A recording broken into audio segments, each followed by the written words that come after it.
새아침의 말씀입니다.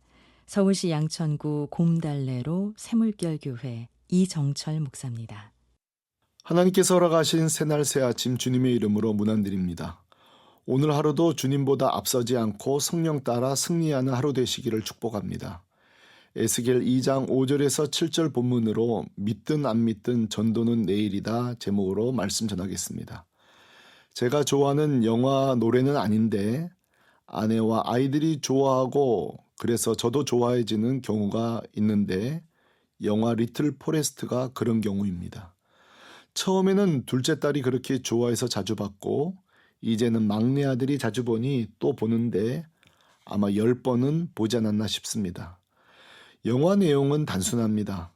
엄마가 딸을 강하게 키우고자 기본 요리하는 법 등 살림살이를 알려주고 어느 날 갑자기 메모 하나 남겨두고 사라집니다.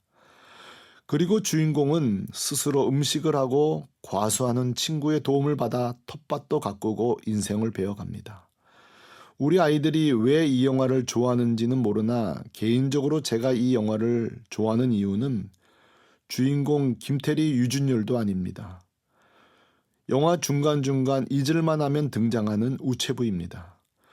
우체부는 어디 있는지도 모를 엄마의 편지를 전달해 줄 때마다 뿔이 나서 받지 않겠다고 말하는 주인공에게 다시 편지를 돌려보내달라고 부탁하는 주인공에게 이렇게 말합니다.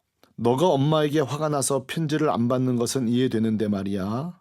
우체부의 사명은 말이지 우편물을 받든 안 받든 받고 버리든 무조건 전달하는 것은 내 일이다 라고 말입니다. 저는 우리 자녀들이 이 영화를 볼 때 항상 이 장면만큼은 숨을 죽이고 듣습니다. 왜냐하면 마치 하나님께서 이 땅의 모든 그리스도인, 전도자, 목회자에게 하시는 말씀 같기 때문입니다. 그렇습니다.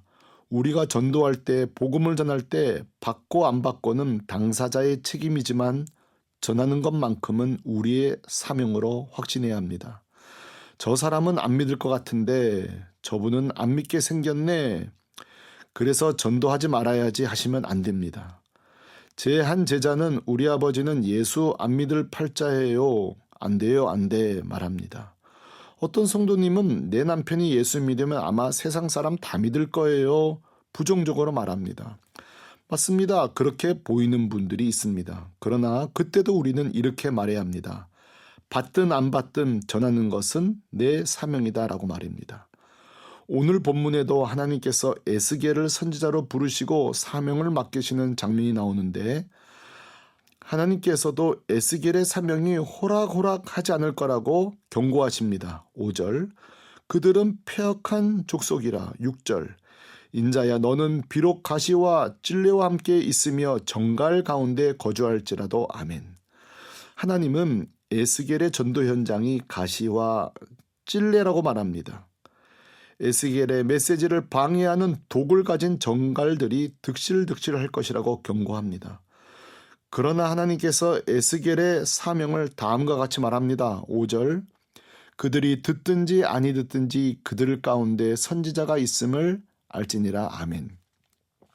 하나님은 말씀하십니다. 에스겔아 너의 사명은 많이 전하는 것, 대단한 성과를 내는 것이 아니라 그들 가운데 하나님의 말씀을 가진 자가 있음을 알게 하라고 말씀하십니다.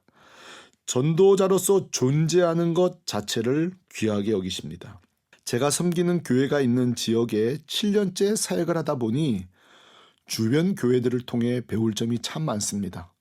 어떤 교회는 열심히 바저회를, 어떤 교회는 지역을 청소, 어떤 교회는 카페를 운영하고 마을 잔치를 하고 다양한 문화교실을 하는 교회들이 있습니다. 이것은 바로 초기 한국교회 선교사들이 사용한 방법으로 복음의 다리 놓기입니다. 복음을 바로 전하기보다 학교, 병원, 급식소 등을 세워 그들이 교회에 나올 수 있도록 했던 복음의 전초기지 역할을 한 것입니다. 그러나 한 가지 주의해야 할 것은 선교사들은 절대 그 행위 자체로 끝나지 않았습니다. 항상 쌀을 줄 때 전도 집회 후 쌀을 주었고 병을 고쳐도 대기실에 기다리는 자들에게 기도해주고 복음을 전했습니다. 학교에서도 반드시 예배를 통해 복음을 전하였습니다. 그러니까 전도 따로 봉사 따로가 아니라 합치된 사역이었습니다. 그러나 오늘날 많은 교회가 복음의 다리 놓기만으로 끝나는 경우가 많습니다.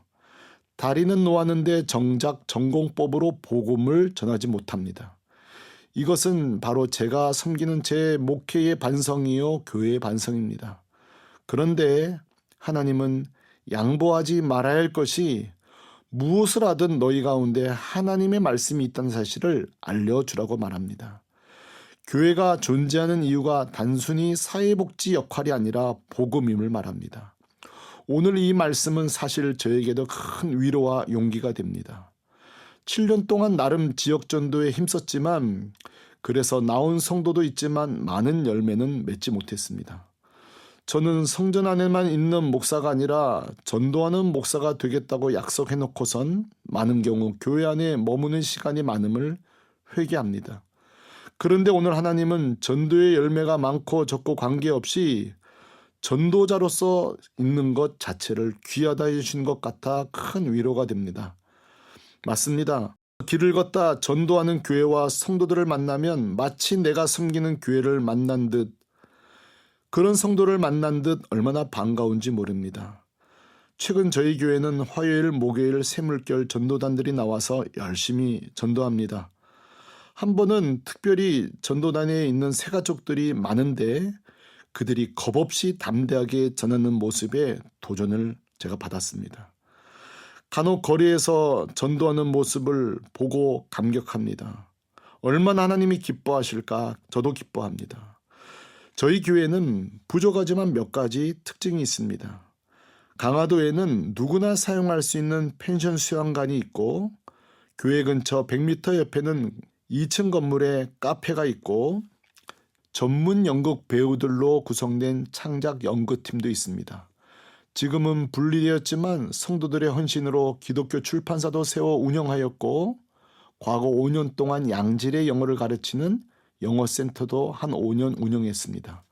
이렇게 하다 보니 제가 길을 가다 새물결교회 목사입니다 그러면 카페 있는 교회요, 영어센터 있는 교회요, 연극하는 교회요 이런 별명을 많이 듣는데 최근은 거리에 나가보면 별명이 바뀌었습니다. 전도 열심히 하는 교회요, 공원에서도 전도하는 교회요 이런 별명입니다. 저는 사실 이 말이 제일 좋습니다. 수영관 있는 교회, 카페 있는 교회, 영어학원 있는 교회, 출판사 있는 교회 이런 표현도 좋지만 전도하는 교회요 이 말이 제일 좋습니다. 왜냐하면 이것이 바로 교회의 존재 이유이기 때문입니다. 하나님은 7절에 하나님의 마음을 다시 에스겔에게 전합니다. 그들이 듣든지 아니 듣든지 너는 내 말을 고할지어다. 아멘. 교회의 사명은 수천만 원, 수억 원 사용해서 진행하는 엄청난 전도 집회나 새생명 축제만 아니라 그저 오늘 하루 듣든지 아니 듣든지 전도자로 살아가는 것, 예수를 증거하는 것, 그것이 우리의 사명, 교회의 사명, 하나님 뜻입니다. 오늘 하루도 듣든지 아니 듣든지 복음 전하는 하루 되시기를 축복합니다. 아멘. 새 아침의 말씀, 서울시 양천구 곰달래로 새물결교회 이정철 목사였습니다.